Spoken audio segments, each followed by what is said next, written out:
नमस्कार, राधे राधे, हर हर महादेव। मैं आपका आचार्य देव। आज हम इस वीडियो पे वार्ता करेंगे आर्द्रा नक्षत्र। आर्द्रा नक्षत्र वालों के लिए 2024 कैसा जाएगा। देखिए, जब हम राशि पे बात करते हैं कि मिथुन राशि के लिए 2024 कैसा जाएगा, तो ये अधूरा होता है। क्यों अधूरा होता है? क्योंकि राशि एक बहुत बड़ा क्षेत्रफल है। मतलब एशिया महाद्वीप की जैसे बात कर लीजिए, उसमें कई देश हैं। उसी तरह एक राशि में 9 पार्ट होते हैं और 9 पार्टों में 3 नक्षत्र चलते हैं। तो जब आप नक्षत्रों पे बात पकड़ेंगे तो एग्जैक्ट आएगा। राशि बड़ा सा लोकेशन है जहाँ पे आपको हज़ारों किलोमीटर की चीज़ें दिखाई देती हैं, और नक्षत्र आपको लाके किलोमीटर में खड़ा कर देते हैं। इसलिए हालांकि आजकल ज्योतिष में पथ बताने की बहुत सी विधाएं हैं। कुछ लोग जैसे अंक विज्ञान में चले जाइए, एक अंक को पकड़ के ही सारी चीज़ें बताते हैं, लेकिन एक्यूरेसी कहाँ है, सटीकता कहाँ है? सटीकता नक्षत्रों तक की है, क्योंकि पॉइंट टू पॉइंट क्लोज करके बताते हैं। इसमें भी सटीकता तब आएगी जब आपके नक्षत्र के चरण पे बात की जाएगी। आप आर्द्रा के प्रथम चरण में पैदा हुए हैं तो क्या होगा, तब सटीकता आएगी। लेकिन इतना बड़ा वीडियो बहुत लेंदी हो जाएगा, तो आज हम बात करेंगे आर्द्रा नक्षत्र। राहु का प्रथम नक्षत्र आर्द्रा। आर्द्रा मतलब आर्द्र रहना। तपन मृगशिरा जे सहाय ते अद्रा पलुहंत। अद्रा के आर्द्रा नक्षत्र क्या है? जमीन से बीज निकालने का है, बीज वपन का है। पुष्पित पल्लवित बाद में होगा, पहले बीज तो लगाइए, उसका नक्षत्र है। राहु का प्रथम नक्षत्र है। मिथुन राशि में चलता है, वायु तत्व, हवा के साथ उड़ने वाला नक्षत्र है। लेकिन आर्द्रा की एक खास बात है। देखिए, यहाँ पे अगर राहु हैं तो आपको बहुत दिग्गज व्यक्ति बना देंगे। मैं बहुत से ऐसे लोगों को जानता हूँ जिनका राहु बहुत अच्छा है। सेकंड हाउस में राहु है, ठीक है ना, उच्च का राहु है। बहुत अच्छी बात करते हैं, गीता की बात करते हैं, गीता पे मोटिवेशनल लेक्चर देते हैं, लेकिन घर में महाभारत मचा के रखते हैं। समाज में बहुत अच्छा उदाहरण देते हैं, लेकिन उनका पारिवारिक जिंदगी देखिए ना, नशे से लिप्त है। आप समझ रहे होंगे मैं किसकी बात कर रहा हूँ। आपको बड़े अच्छे अच्छे लेक्चर दिए जाएंगे, लेकिन उनकी खुद की ज़िंदगी नरकी है, पारिवारिक ज़िंदगी खराब है। राहु जितना बड़ा आप आवरण क्रिएट कर सकते हैं उतना सफलता देगा, लेकिन दरअसल आर्द्रा नक्षत्र फंसा देने का नक्षत्र है। फंसा तो देगा। गाड़ी आपकी स्पीड से चल रही, अचानक क्या होगा कि एक जैसे दलदल आया, दलदल में आप फंस जाओगे। लेकिन क्या इस बार गाड़ी 2024 में फंसेगी आपकी, ये निकलेगी? इसी की चर्चा। हालांकि यह हमारा जो पॉइंट है, राहु के आर्द्रा नक्षत्र के साथ साथ चंद्र यदि आपके आर्द्रा नक्षत्र में है तब के लिए है, ठीक है। इस चीज़ को ध्यान रखिएगा। जितना मजबूत आपके कुंडली में बुध होंगे, जितने मजबूत आपके कुंडली में राहु होंगे, उतना सुंदर परिणाम मिलेगा। या उतना लगभग 20 करोड़ लोगों के ऊपर यह वीडियो लागू होगा। तो 20 करोड़ लोगों में से आप देख लीजिए कहाँ पे आपकी चीज़ें फिर बैठ रही हैं। राहु जो रहित करता है, राहु जो अनंत है, राहु जो आकाश है। इस वर्ष राहु मजबूती के साथ आगे बढ़ रहे हैं। राहु मजबूती के साथ आगे बढ़ रहे हैं। क्यों बढ़ रहे हैं? क्योंकि राहु पहली चीज तो गुरु की राशि में है, तो गुरु का बल ले लेंगे। स्वतः को शंकराचार्य सुघोषित करके काम करेंगे। मतलब इस वर्ष राम रहीम आसाराम जैसे लोग बढ़ने की संभावनाएं बन रही हैं, ठीक है ना। शनि का प्रभाव इस वर्ष ज़्यादा रहेगा, क्योंकि जो मूलांक है, मूलांक शनि देव का है, तो डरने का नहीं है। क्योंकि शनि उनको दंडित करेगा जो नियमावली के खिलाफ चलते हैं, जो नियम के अनुकूल चलते हैं, शनि उनको बल्ले बल्ले करेगा। इस साल जमीन या जमीन से रिलेटेड चीज़ें, जो जमीन भूमि भवन बनाया जाता है, भूमि पे भवन बनाया जाता है, उस तरह की चीज़ें बहुत लाभकारी होंगी। आप पश्चिम दिशा में जाएंगे, बहुत लाभकारी होगा। तो राहु महाराज का गोचर, फिर बुध महाराज की गोचर स्थिति के अनुसार बताऊंगा वर्ष कैसा जाएगा। तो अभी तक आपने हमारे चैनल को सब्सक्राइब नहीं किया है तो कृपया चैनल को सब्सक्राइब कर लें। वीडियो आप देखेंगे डेफिनेटली आपको पसंद आएगा। 14 जनवरी 2024 से राहु महाराज रेवती नक्षत्र के तृतीय पदा में गोचर करेंगे। पॉइंट यहीं से पकड़िए। एक पॉइंट मैं और आपको बता दूं, ठीक है ना, उसके बाद आगे बढ़ता हूं। मेरे पास आपको बताने के लिए बहुत सी चीज़ें हैं, क्योंकि मैं वीडियो हल्के में नहीं बनाता। पूरा पहले पढ़ता हूँ 3-4 घंटे, फिर 2 घंटे मेहनत करके उसको नोट, छोटा छोटा नोट करता हूँ, फिर बताता हूँ। तो राहु के 4, यहाँ पे आर्द्रा के 4 चरण हैं। प्रथम जो चरण है वो धनु नवांश में है। धनु मतलब बृहस्पति से शासित है। तो इसमें अगर आप पैदा हुए हैं तो इस वर्ष गुरु अच्छे रहेंगे, तो आपके द्वारा इस वर्ष जिज्ञासा बहुत रहेगी, कुछ नई नई चीज़ों की खोजने की, अन्वेषण करने की अद्भुत क्षमता रहेगी, कुछ नया लिखने की, नया करने की क्षमता रहेगी।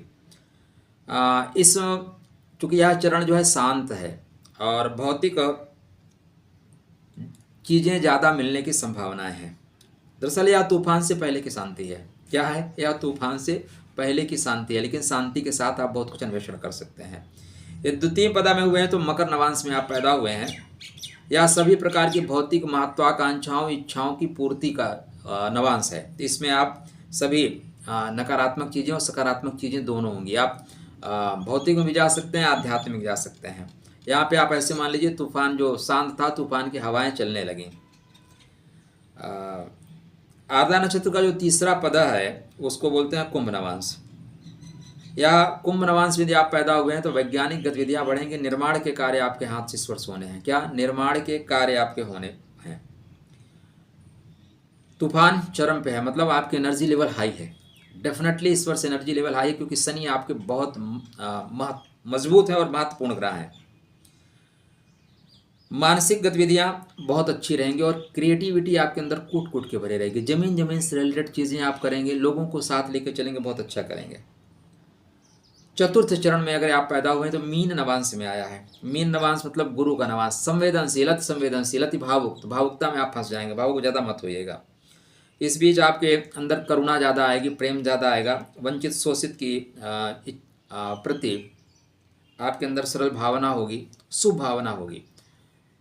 तूफान गुजर चुका है, तो जो तूफान स्पीड पकड़ता है द्वितीय चरण में, तृतीय चरण में फुल तूफान रहता है और चतुर्थ चरण में तूफान शांत हो जाता है। फिर निर्माण के कार्य आरंभ करने शुरू हो जाते हैं। तो राहु महाराज 14 जनवरी से रेवती के तृतीय पदा में चलेंगे। तृतीय पदा क्या है? ये भी मकर नवांश है, तो तूफान गति से चलेगा, मतलब एनर्जी लेवल हाई होगा। वहीं 4 मार्च को रेवती के द्वितीय पदा में आएंगे, मतलब तूफान थोड़ा सा थमना शुरू हो जाएगा। तो स्टार्टिंग से उथल पुथल होगा, तेजी से काम करेंगे, स्पीड से काम करना चाहेंगे, स्पीड से काम चलेगा भी। 4 मार्च के बाद थोड़ा सा थमेगा। 6 मई के बाद तूफान एकदम थम जाएगा, यहाँ से स्पीड पकड़ना शुरू करेंगे। निर्माण के कार्य आपके होने शुरू हो जाएंगे, निर्माण का कार्य करोगे।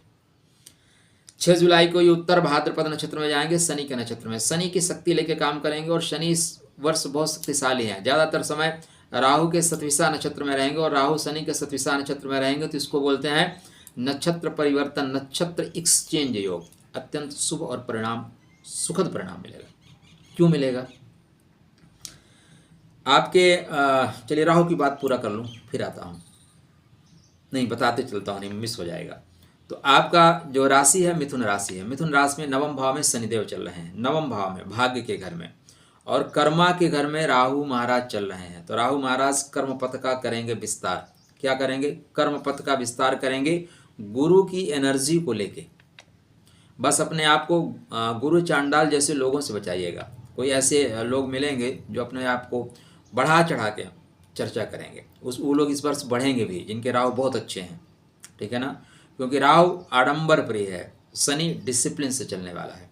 तो यहाँ पर जब शनि के नक्षत्र में जाएंगे तो आपका भाग्योदय का समय है, भाग्य उदित होगा, रुके हुए काम बढ़ेंगे। राजनीति के क्षेत्र में सफलता आप लोगों को ज़्यादा मिलेगी यदि राहु आपकी कुंडली में मजबूत हैं और राहु की अंतर्दशा महादशा मिल गई तो बल्ले बल्ले, फिर आप जैसा वातावरण क्रिएट करना चाहेंगे वैसा वातावरण क्रिएट कर ले जाएंगे। ठीक है? जैसा माहौल बनाना चाहेंगे। जादूगर नक्षत्र है सतविशा, तो यहाँ पे राहु शनि सतविशा में होंगे तो राहु प्रभाव ले लेगा, बोलेगा मेरे ही घर में बैठे हो भाई, मेरा काम करो, मैंने सरकार बनाया है, मेरे एजेंडा है उसको पास करो, तो पास करना पड़ेगा।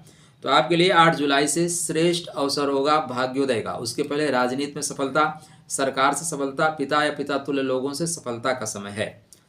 9 सितंबर को उत्तर भाद्रपद नक्षत्र के आ जाएंगे तृतीय चरण में, स्टार्टिंग कर रहे हैं जब ये आप देखें तो फिर आ जाएंगे यहाँ पे तुला नवांश में। कौन से नवांश में आ जाएंगे? तुला नवांश। तुला नवांश आपके कुंडली में प्रेम का नवांश है, तो प्रेम की प्राप्ति होगी, ऐसा आप कह सकते हैं, प्रेम आपको मिलेगा।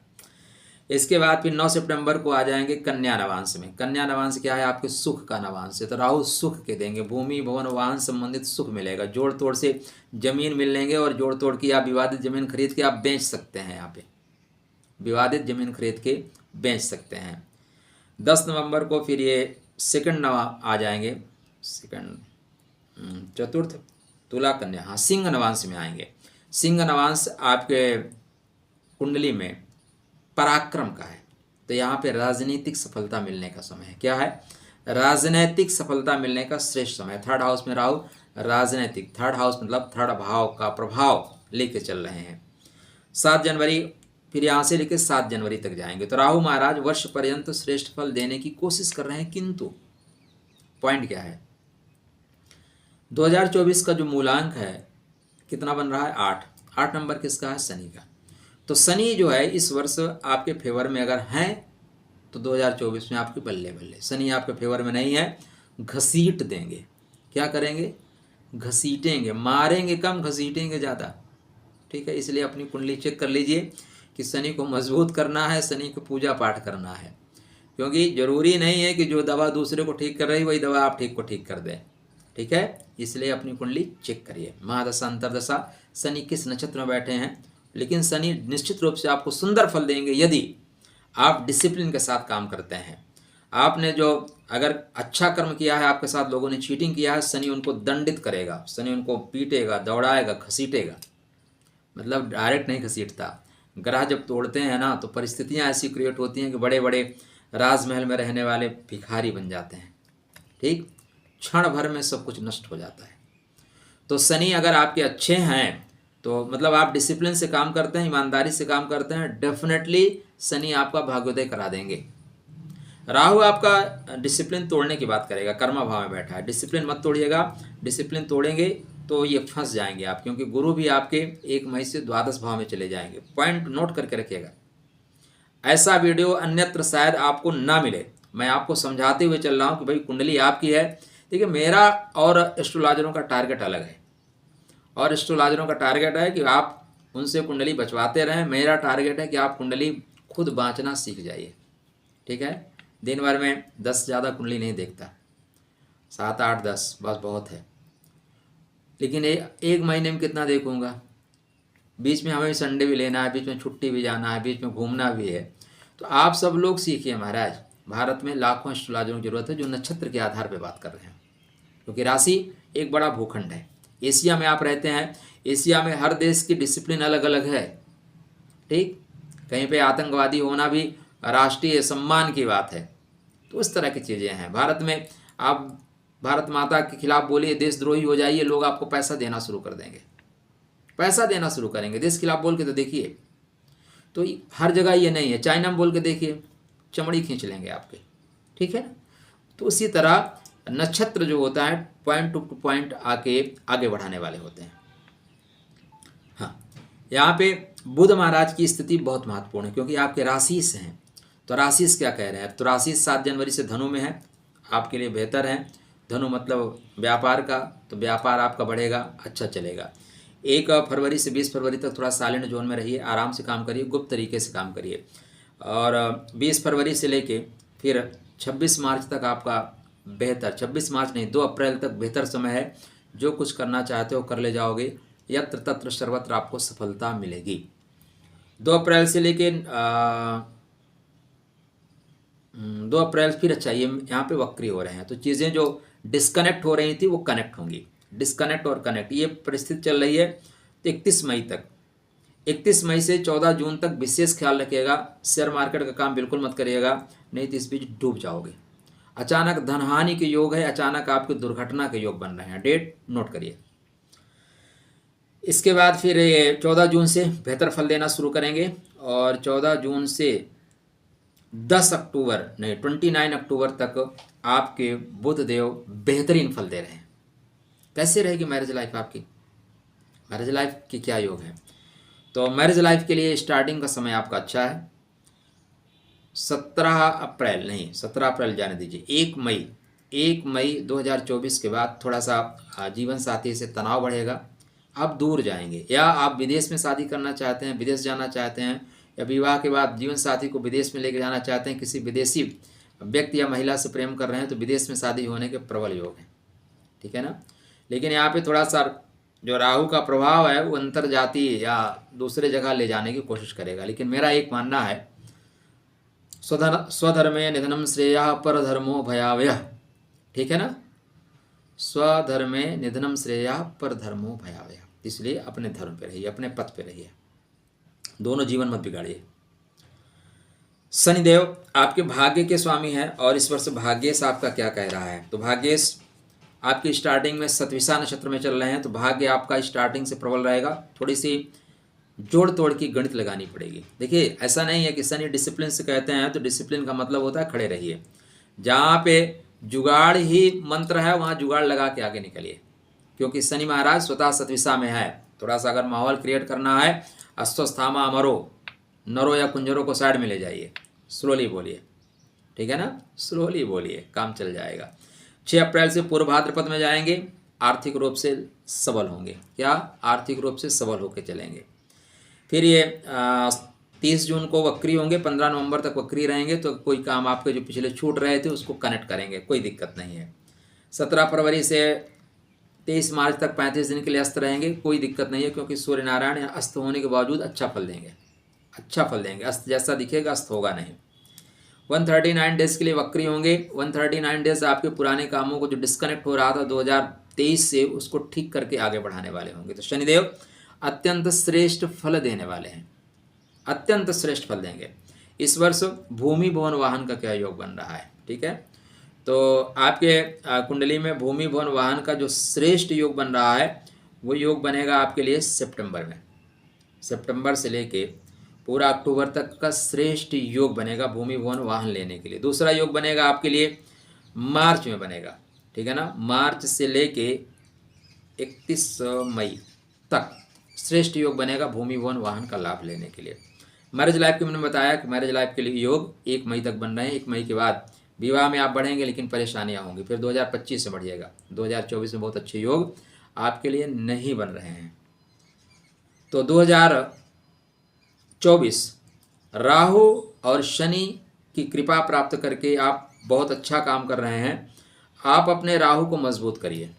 अगर आप देखिए आपके कुंडली में राहु तुला में है, स्वाति में है, राहु सतविशा में है, ठीक, राहु शुभ भावों में है, राहु ऐसे नक्षत्र में नहीं है जहाँ पे आपको नुकसान पहुँचा सकें। तो राहु के लिए एक रत्न पहनिएगा जिसका नाम है गोमेद। क्या होता है ये?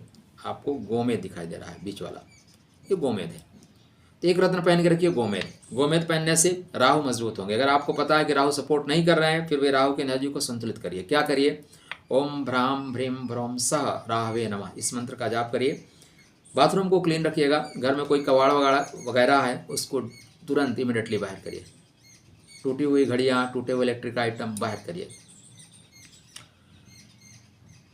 गरीबों को कभी कभी नमकीन आइटम खिला दीजिए, या जो लोग गुटखा उटका खाते हैं, तंबाकू खाते हैं, छोटा छोटा नशा करते हैं उनको थोड़ा थोड़ा इस तरह की चीज़ें दान कर दिया करिए, ठीक है ना। दान कर दीजिए, बेहतर परिणाम होगा।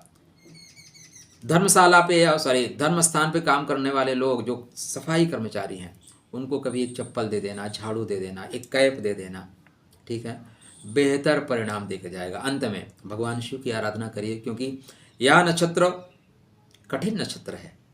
नक्षत्रों में आर्द्रा नक्षत्र सर्वाधिक कठिन नक्षत्र है, इसलिए कठिनता से कौन निकाल सकते हैं? भगवान शिव। भावी मेट सकें त्रिपुरारी। भगवान शिव की आराधना करते रहिए, यत्र तत्र सर्वत्र आई हुई परेशानियां आपके लिए खत्म हो जाएंगी। आपको नवीन वर्ष की मंगल में शुभकामना। खुश रहिए, स्वस्थ रहिए, मुस्कुराते रहिए, राधे राधे करते रहिए। हाँ, चैनल को सब्सक्राइब नहीं किया है, शनि बोलते हैं डिसिप्लिन से चलना है भाई, जो जैसा करेगा वैसा भरेगा, इसलिए कर्मण्येवाधिकारस्ते, आपका कर्म बनता है भाई। चैनल को सब्सक्राइब कर लो, डराना नहीं है। राधे राधे।